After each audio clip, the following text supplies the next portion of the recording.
సత్యకుమార్ చేతిలో వైద్య శాఖ ఉందో లేదో, లేకపోతే వైద్య శాఖలో ఆయన మంత్రిగా అడ్మినిస్ట్రేషన్ యాక్టివిటీస్ తీసుకుంటుంటే మిగతా వాళ్ళు అందులో దోచుకునే వాళ్ళు దోచుకుంటున్నారు.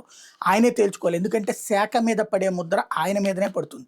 భారతీయ జనతా పార్టీ నీతివంతమైనటువంటి పార్టీ, అవినీతి రహిత పార్టీ అన్నటువంటి ముద్ర ఉంది జాతీయ స్థాయిలో. అక్కడక్కడ తప్పు చేస్తే వెంటనే తీసి పక్కన పెట్టేటటువంటి లక్షణం ఉంది కాబట్టి దాన్ని ఇంకా ఆ నిజాయితీ కలిగినటువంటి పార్టీగా చూస్తున్నారు.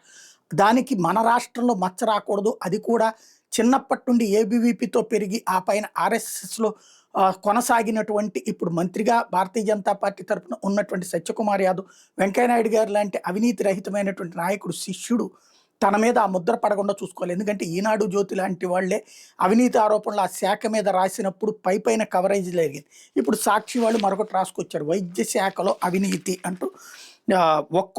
ఏది సెకండరీ హెల్త్ ఆసుపత్రులు 230 వాక్యూమ్ ఎక్స్ట్రాక్టర్లు కొనాలనుకున్నారు. ఒక్కో ఎక్స్ట్రాక్టర్ ధర 1,10,000 నుంచి 1,25,000 ఉంటుంది.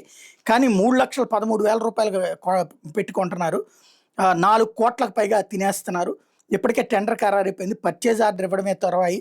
ఇదే పరికరాన్ని తెలంగాణ ప్రభుత్వానికి అయితే 1,04,000 రూపాయలకి ఇస్తున్నారు. 1,04,000 రూపాయలు చేసేటటువంటి దాన్ని 3,13,000 పెట్టి కొంటున్నారని ఆయనకి తెలియకుండా అధికారులు తప్పు చేస్తుంటే అధికారుల్ని ఉద్యోగం నుంచి సస్పెండ్ చేసి వాళ్ళ మీద విచారణ చేయాల్సిన బాధ్యత సత్యకుమార్ గారి మీద ఉంది.